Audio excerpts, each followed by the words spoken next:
ఎవడ్రా రానిచ్చాడు లోనికి? ఎవడో ఎవడో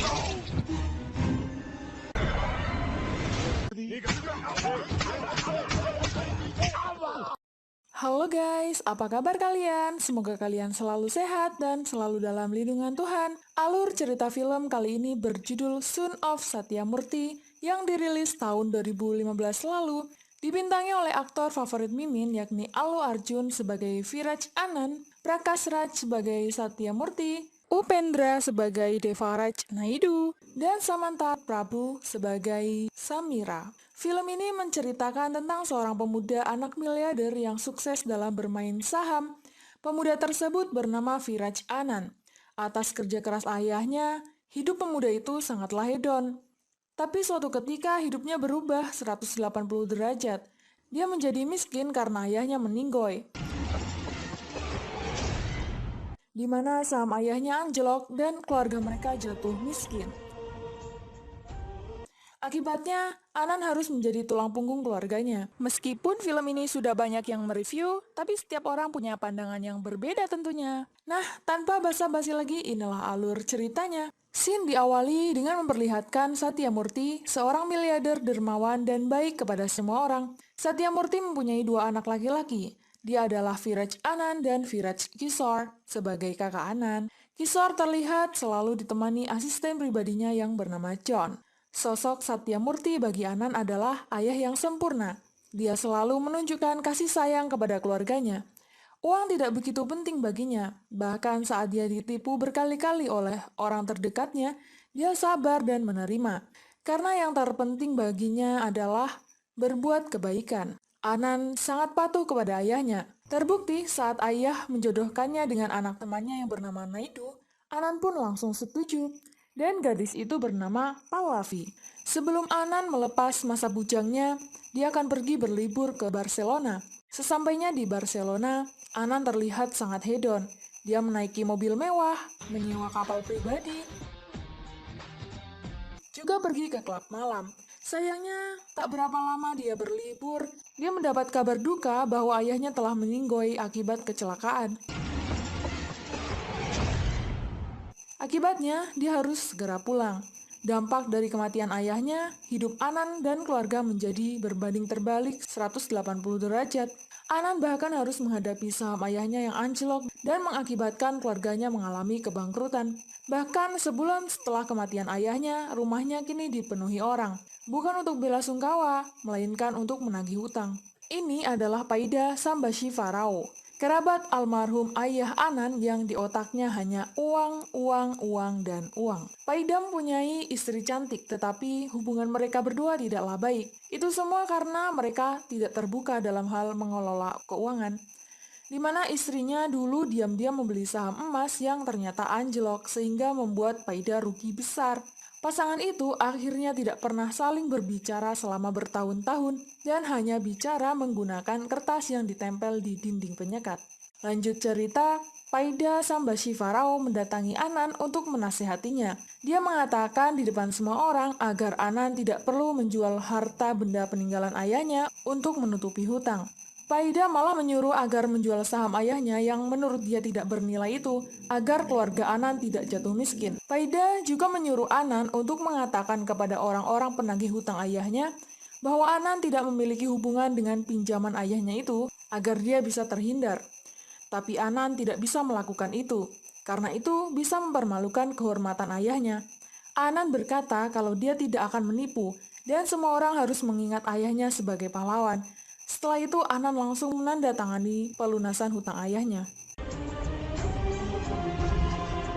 Atas kejadian itu, Paida memberitahu adiknya yakni Naidu bahwa kini Anand sudah jatuh miskin. Mendengar hal itu, Naidu lantas membatalkan rencana pernikahan mereka secara sepihak. Dan jahatnya lagi, Pallavi pun menyetujui keputusan ayahnya itu. Tidak hanya itu, Kishore kini menjadi gila karena ditinggal mati ayahnya. Untungnya, Anand punya kakak ipar berhati mulia bernama Kak Sindu. Kak Sindu dengan setia tidak menerima tawaran orang kaya yang ingin menikahinya. Bahkan Kak Sindu rela menjual semua perhiasan emas miliknya untuk menutupi kekurangan hutang ayah mertuanya. Melihat ketulusan wanita itu, Anan bertekad membalas kebaikannya dengan merawat keponakannya yang lucu bernama Sweetie. Kini, Anan dan keluarga harus pindah dari istana megahnya dan pindah mengontrak di rumah sederhana. Sweetie berkata kalau dia tidak menyukai rumah barunya itu. أكل نتشلدو Anan pun menghiburnya, lalu dia berjanji akan membawa Sweetie ke istana kembali dalam waktu 1 tahun. Dan dengan semangat, Anan pun mulai mencari pekerjaan untuk menghidupi keluarganya itu. Ditambah lagi, ia harus membayar biaya sekolah Sweetie sebanyak 2 laks. Kak Sindu merasa tidak enak hati dan menawari Anan agar memindahkan sekolah Sweetie di tempat yang murah saja. Tapi Anan bersikeras tidak akan memindahkan sekolah Sweetie dan akan mencarikan jalan keluar. Anan mendatangi kantor dekorasi milik temannya yang bernama Sapii untuk mencari pekerjaan. Anan mengatakan kalau dia baru butuh 2 laks untuk membayar sekolah keponakannya. Sapii menawari Anan agar bermitra dengannya menjadi tim wedding organizer di kota Oti, di mana mereka akan membayar 10 laks, lalu Sapii akan memberinya 5 laks. Anan sangat berterima kasih karena dia satu-satunya teman Anan yang mau membantunya. Singkat cerita, Anan pergi dengan asistennya yang bernama Paman Samsul. Mereka berdua menaiki mobil perusahaan. Sesampainya di tempat tujuan, Anan kaget bukan kepalang. Ternyata yang akan menikah adalah Pallavi yang tidak lain mantan calon mempelai wanitanya. Anan langsung menelpon Sapii dan protes, tapi Sapii segera mengingatkan upah 5 laksnya. Anan pun dengan terpaksa menurutinya. Pallavi melihat Anan ada di sana dan segera menghampirinya untuk memamerkan bahwa sebenarnya Pallavi hanya mencintai Yogesh bukan Anan. Jahat banget gak sih? Bye. Naidu melihat Anan di sana. Dia menghampiri Anan dan mengusirnya karena dia kira Anan akan mengacaukan pernikahan putrinya. Anan lantas mengancam Naidu kalau dia akan membocorkan kepada Yogesh bahwa mereka telah memutuskan pertunangan dengannya karena jatuh miskin. Alhasil Naidu tidak bisa berkutik dong. Di malam hari, Anan bertemu dengan seorang perempuan yang bernama Samira. Anan mengira Samira adalah wanita nakal karena memegang rokok dan minuman. Padahal Samira hanya disuruh pegang sama saudaranya. Ditambah lagi Samira kedapatan diam-diam minum obat diabetes yang dikira Anan itu adalah narkotika. Anan melihat Samira jatuh dari tangga. Itu pasti sangat sakit, guys. Mira menyadari ada yang melihatnya. Dia sangat malu dan berkata dengan Anan agar tidak menceritakan kejadian itu kepada siapapun. Dikira Anan, dia dilarang menceritakan tentang rokok dan minuman keras. Tapi yang dimaksud Mira hanya kejadian dia jatuh dari tangga saja. Karena itu sangat memalukan. Mira mendatangi kamar pengantin sepupunya itu untuk bertanya siapa laki-laki itu. Pallavi berkata, sebenarnya dia adalah orang yang tidak jadi menikah dengannya karena Pallavi lebih memilih Yogesh. Lanjut cerita, Anan dan Samsul pergi mencari udara segar. Di tengah jalan, mereka berhenti dan menebengi pria tua yang kebetulan akan pergi ke pernikahan keponakan wanitanya. Pria itu bernama Koda Rambabu. Dia merupakan kakak tertua dari Paidarao dan Naidu. Tapi hubungan kakak beradik itu tidak baik karena pembagian warisan ayah mereka yang tidak merata, di mana Koda mendapatkan lebih sedikit dibanding kedua saudaranya itu. Tak lama mereka bertiga sampai di lokasi, Paida datang dan melihat Anan. Jiwa julidnya meronta-ronta dan mempermalukan Anan di depan Yogesh dan lainnya. Dia mengatakan kalau Anan adalah laki-laki bodoh yang tidak mau menjual saham ayahnya dan malah memilih menjual harta bendanya untuk membayar hutang. Sehingga dia tidak jadi menikah dengan Pallavi karena sudah miskin. Anan merasa sedih dan pergi. Mira melihatnya dan mendekati Anan. Tak terasa air mata Anan jatuh karena menceritakan tentang sosok ayahnya. Mira menghibur dan memberinya tisu, sehingga Anan kini bisa senyum kembali. Hingga goyang tepuk pantat pun diputar. Cerita berlanjut, konflik terjadi, di mana uang mas kawin sebanyak 2 crore hilang dicuri, sehingga pernikahan itu tidak bisa dilangsungkan. Naidu berkata, Koda telah mengambilnya dan menaruh uang itu di dalam koper karena Koda berpikir uang yang dicurinya adalah haknya atas kecurangan yang dilakukan oleh kedua saudaranya itu. Tapi karena itu, pihak keluarga Yogesh tidak akan melanjutkan pernikahan apabila tidak ada uang maharnya. Anan yang mengetahui konflik tersebut tidak akan membiarkan pernikahan itu gagal. Dia lalu pergi mencari Koda Rambabu ditemani Samsul dan Samira. Anan merasa Koda tidak mungkin jauh dari tempat itu, dan benar saja dia segera ditemukan. Tapi koper itu tidak mudah diambil Anan karena anak Koda bernama Harry membantunya mengamankan. Hingga perkelahian pun terjadi.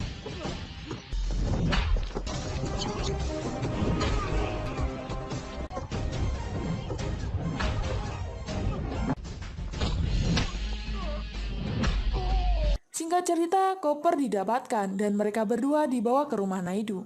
Harry dipukuli habis-habisan oleh pamannya sendiri, yang kecewa atas perbuatannya yang hampir menggagalkan pernikahan Pallavi. Tapi Anan langsung menghentikan dan menyadarkan Naidu, di mana seharusnya kejadian itu menjadi wajar karena kesalahan di antara mereka yang secara licik mengambil hak Koda Rambabu. Bahkan Naidu hanya memperdulikan pernikahan putrinya tanpa melirik kehidupan Koda dan anaknya yang serba kekurangan itu. Lalu Koda menyerahkan koper beserta cincin emas putih miliknya sebagai uang sumbangan. Dia tidak bisa memberikan selain cincin itu. Seketika Naidu pun menyadari kesalahannya. Dia meminta maaf kepada kakaknya dan berjanji akan memperbaiki hubungan mereka. Selain itu, Naidu juga menyerahkan properti kepada Harry karena dia pantas mendapatkannya. Naidu sangat berterima kasih kepada ayah Anan karena telah melahirkan anak yang hebat seperti Anan. Lanjut cerita, Pallavi mendatangi Anan untuk menyerahkan dirinya dibawa pergi Anan untuk dinikahi. Tapi Anan berkata, Yogeslah yang pantas untuk Pallavi. Anan tidak akan menggagalkan pernikahan itu. Pallavi langsung memeluk Anan. Melihat itu, Mira sangat senang dong. Mira mendekati Anan. Mira juga mengatakan sebenarnya dia tidak mengkonsumsi narkoba, melainkan obat diabetes. Dan hanya orang-orang yang dia sayanglah yang tahu penyakitnya itu. Makanya dia minum obat diam-diam. Tapi tiba-tiba Mira keceplosan mengajak menikah, sehingga mereka berdua tersipu malu. Akhirnya pernikahan Pallavi dan Yoges pun digelar dengan lancar. Setelah acara selesai, Naidu memberikan cek sebesar 15 lak, bukan 10 lak kepada Anan untuk menghormatinya. Dari situ akhirnya Anan bisa melunasi tunggakan sekolah Sweetie. Setelah acara pernikahan Pallavi, hubungan Anan dan Samira semakin dekat. Hingga Anan pun mengunjungi rumah Mira untuk meminta restu kepada kedua orang tuanya. Ternyata Samira adalah anak Paida. Paida marah dan tidak merestui hubungan mereka. Anan berkata kepada Mira, jika dia memilihnya, Anan akan membawa pergi Mira dari sana. Mira bertanya, mengapa ayahnya sangat membenci Anan. Itu semua karena Paida merasa kecewa dengan ayah Anan yang sudah mencuranginya soal tanah. Anan marah karena Paida tidak menghormati ayahnya. Tapi Paida segera mengambil kertas bukti dan menjelaskan, di mana dulu sebelum Satyamurti meninggoy, dulu ayah Anan menjual tanah 2 hektar kepadanya, dan tanah itu terletak di kota Redyarpati. Dulu masih 10 crore, tapi sekarang sudah naik 50 crore. Sayangnya satu set dokumen palsu ada di Devaraj. Devaraj mengklaim tanah itu miliknya dan memasang papan juga. Dan saat Paida hendak menanyakan kepastian tanah itu kepada Satyamurti, dia keburu meninggoy. Makanya saat Paidu datang kemarin, dia berharap Anan memilih menjual saham ayahnya saja daripada membayar hutang menggunakan kekayaannya, sehingga Paida mendapatkan kembali tanah haknya itu. Sayangnya Anan malah memutuskan untuk menyimpan saham peninggalan ayahnya yang menurut Paida tidak berguna. Lalu Paida bertanya apakah Anan bisa mengembalikan haknya itu. Anan dengan tegas akan mengambilkan surat tanah milik Paida. Paida tidak yakin karena pemegang surat itu adalah Devaraj Naidu, seorang diktator beringas yang tidak resmi dari 21 desa, raja dari 5.000 orang, juga punya 600 tentara swasta, dan mustahil Anan bisa mengambilnya. Dengan keteguhan hati, Anan menerima tantangan itu dan berjanji akan mengembalikan surat tanah milik Paida dalam jangka waktu 1 bulan. Jika hari ini tanggal 21, maka tanggal 20 bulan depan, jam 12 siang, Anan sudah harus mendapatkannya. Jika berhasil, Paida akan mencuci kaki Anan dan menyerahkan putrinya. Tapi Anan hanya mau Paida memberikan karangan bunga ke foto Satyamurti dan meminta maaf kepada ayahnya itu. Anan bertemu dengan Sapi untuk mencari cara agar segera mendapatkan surat tanah itu. Sapi mengusulkan agar dia menukarkan saja dokumen yang asli dengan yang palsu.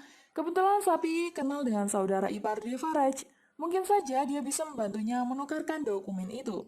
Singkat cerita, Anan dan Samsul pergi ke Rediarpati menaiki kereta dan bis. Setelah sampai dan keluar dari bis, seorang pengendara motor hampir saja terjatuh karena jalanan yang berlubang. Anan pun berinisiatif menancapkan kayu dan selendang agar jalanan rusak tidak dilewati oleh pengendara. Tapi setelah itu Anan bingung, rumah Devaraj dan iparnya berdempetan antara nomor 6 atau 9. Anan dan Samsul mantap memasuki nomor 9. Setelah dipersilakan masuk, mereka berdua heran dengan keadaan sekitar. Devaraj pun datang dan duduk di kursinya. Anan dan Samsul mengira dia adalah ipar Devaraj. Lalu mereka menerangkan tujuan mereka datang ke sana, yakni untuk meminta tolong agar menukarkan dokumen palsu dengan yang asli tentang tanah tersebut kepadanya. Anan lalu bertanya, siapa nama orang yang dia kira ipar Devaraj itu?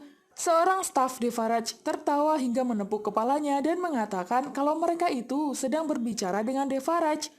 Seketika wajah Anan dan Samsul pun menjadi pucat. Dengan marah, Devaraj mengambil pisau dan akan menancapkan pisau ke leher Samsul. Tapi tiba-tiba istrinya datang dan dia pura-pura baik. Setelah istrinya pergi, dia jahat lagi. Anan pun memanggil istri Devaraj dan mengambil pisau di tangan Devaraj agar Devaraj tidak jadi menikam Samsul. Anan mendekati istri Devaraj agar mereka berdua aman.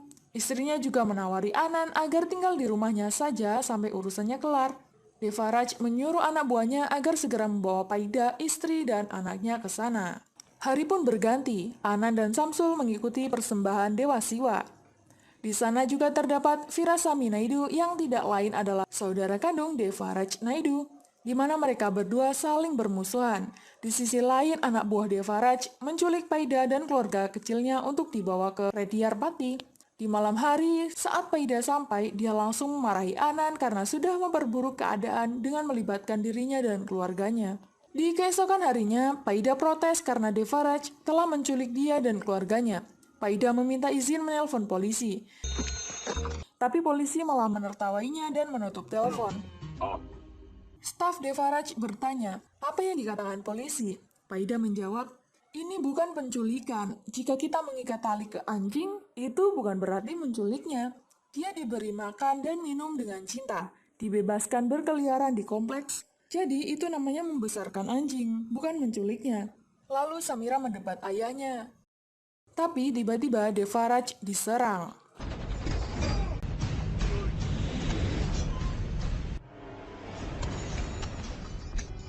Mendengar keributan, istri Devaraj bertanya apa yang terjadi dan menanyakan siapa orang-orang itu. Devaraj menjawab kalau mereka adalah sahabat dari Hyderabad, hingga menawarinya makan siang bersama. Di meja makan, Devaraj menanyakan mengapa pelayan itu menyerangnya. Itu karena adiknya telah dibunuh Devaraj, sehingga dia berpura-pura bergabung menjadi pelayan Devaraj untuk membalas dendam. Devaraj tanpa pikir panjang langsung menikam dadanya hingga meninggoy. Lanjut cerita, Devaraj berterima kasih dengan Anan karena telah menyelamatkan nyawanya. Dia ditanya apa keinginannya. Anan menjawab agar surat tanah Paida segera dikembalikan. Paida mendengar itu bukannya senang, tapi dia malah lemas. Samira pun senang, tapi tiba-tiba Devaraj malah menawarinya untuk menikah dengan adik perempuannya yang bernama Vali. Wajah Paida seketika berubah menjadi senang, tapi anaknya sangat sedih. Anan jadi bingung, kalau gitu kapan dia akan menikahi wanita yang benar-benar ia cintai? Istri Devaraj menyuruh Samira memberikan kain sari untuk Vali. Mira penasaran bagaimana wajah Vali. Dia melihat foto kecil Vali yang sedikit buluk. Jadi dia pikir Vali tidak lebih cantik darinya. Sayangnya, Vali juga tak kalah cantik dengan Mira. నలిగిపోయింది ఏం స్నానం చేసేస్తా Karena cemburu, Mira dengan sengaja menggosongkan kain sari milik Vali. Tapi Vali sangat kreatif dan memperbaiki bajunya itu menjadi lebih cantik. జైల్లో Vali menemui Anan dan berkata kalau dia tidak mau menikah dengan Anan, tapi terpaksa dia harus menikah dengan Anan dan membuat rencana. Seminggu setelah menikah, Vali akan meracuni Anan. Lalu dia akan akting nangis dan kakaknya akan menanyakan apa yang Vali minta. Dan Vali akan minta agar dinikahkan dengan kekasihnya. Anan juga berkata kalau dia tidak menyukai Vali dan memperkenalkan Samira kalau dia adalah pacar Anan.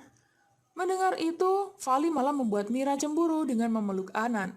Melihat itu, Mira pun marah.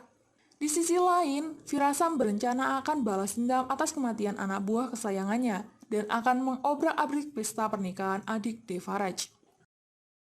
Upacara penentuan tanggal pun ditentukan, di mana Anan dan Vali akan menikah di tanggal 20 jam 12 lewat 1. Paida sangat kegirangan, tanahnya akan kembali dan putrinya tidak harus menikah dengan Anan. Anan tidak terima dan menyuruh Paida untuk menyiapkan tempat pernikahan dia dan Mira, sesuai anggaran Paida. Paida malah berkata, kalau Anan bisa membuat Devaraj berlutut dengan memberikan surat tanah itu, maka dia akan memberikan putrinya. Anan pun menerima tawaran itu. Sin memperlihatkan Hubi. Dia adalah kakak ipar Devaraj alias kakak kandung istri Devaraj. Dia kaget setelah melihat foto, dikiranya Vali akan menikah dengan lelaki yang bernama Samsul. Hubi pun segera mendatangi rumah Devaraj. Dia langsung protes dengan Devaraj karena menjodohkan Vali dengan laki-laki tua dan pendek. Hubi berbicara dengan Anan dan membicarakan pengantin pria yang dikira Samsul itu. Hubi mengejek Samsul dengan mengatakan pendek seperti simpanse. Anan pun heran, memangnya setinggi apa dia? Ada-ada aja. Hubi tidak menyukainya dan Anan juga berkata kalau Samsul juga tidak menyukai Vali karena Samsul sudah mencintai wanita lain yakni Samira. Hubi berkenalan dengan Paida dan mereka berdua sangat cocok karena sama-sama kocak dan konyol. Singkat cerita, kakak Sindu dan Sweety telah sampai di rumah Devaraj. Tak disangka, Vali dan Sindu adalah teman masa kecil mereka. Mereka menanyakan di mana ibu Anan. Kak Sindu menjelaskan kalau ayah mertuanya baru saja meninggoy, sehingga ibu mertua tidak bisa hadir. Lucunya, Kishore juga datang dan menyapa Hubi. Kishore marah karena Hubi tidak menyapa John juga. Saat Hubi hendak duduk di sebelahnya, dia malah diusir karena John telah lebih dulu duduk di sana. Saat menawari kopi, Hubi pun bingung bagaimana cara dia menawarkan teman Kishore yang tidak terlihat itu. Dia lalu menawari John yang tidak terlihat itu tapi malah memecahkan cangkir. Dan kata Kishore, John sudah tidak berada di sebelahnya karena marah dengan Hubi. Hubi pun menjadi semakin bingung dong. Cerita berlanjut. Karena Hubi tidak menyukai mempelai pria yang dikiranya Samsul itu, Anan berkesempatan mengompori Hubi agar menggagalkan pernikahan Vali. Dia pun setuju. Dia lalu berbicara dengan Paida dan mengatakan rencananya, sehingga mereka berdua menemui Virasam. Anak buah Virasam akan menyelinap masuk ke pesta pernikahan dan membunuh. Virasam tentu saja setuju, karena itu akan menguntungkan baginya. Hubi berkata agar anak buah Virasam mengenakan selendang merah, agar Hubi bisa mengenali mereka dan meloloskan mereka di pesta. Singkat cerita, anak buah itu datang dan segera diloloskan oleh Hubi. Di sisi lain, kekasih Vali hendak bunuh diri, tapi Vali menahannya. Melihat itu, Anan menawari mereka berdua kawin lari saja. Dia akan menanggung semua resikonya. Dan mendengar itu, Samira sangat senang dan langsung memeluk Anan. Hingga tarian Super Makcik pun diputar. Di pagi hari, Vali dan kekasihnya hendak kabur, tapi anak buah Virasam menangkap pria itu yang dikira pengantin laki-laki. Vali ketakutan dan membuang ransel, sehingga menimbulkan bunyi agar kakaknya bangun. Saat pria itu hendak ditusuk, Devaraj sudah duluan menyelamatkannya. Lalu perusuh itu dibabat habis oleh Devaraj dan Anan.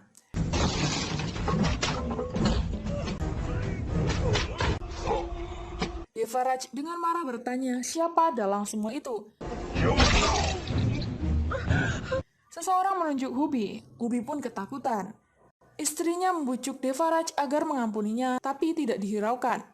Hubi segera masuk ke dalam semak-semak, tapi semak-semak itu malah disiram bensin. Saat Devaraj hendak membakar dengan korek api yang menyala, Anan menghentikannya dan berkata, adikmu dan aku tidak menginginkan pernikahan ini. Adikmu takut menolak permintaanmu, sedangkan aku sedang menginginkan bantuanmu. Makanya, untuk menghentikan pertunangan ini, aku merencanakan masuknya mereka. Aku hanya menginginkan surat tanah Paida dan memenangkan taruhan, makanya aku diam. Tapi melihatmu akan membakar seseorang, aku tidak bisa tinggal diam. Lalu Anan mempersilahkan Devaraj menghabisinya. Seketika ratusan pasukan Devaraj segera menggeruduk Anan. Dia hanya dengan sebatang kayu ajaib mampu menangkis pedang-pedang tajam milik mereka.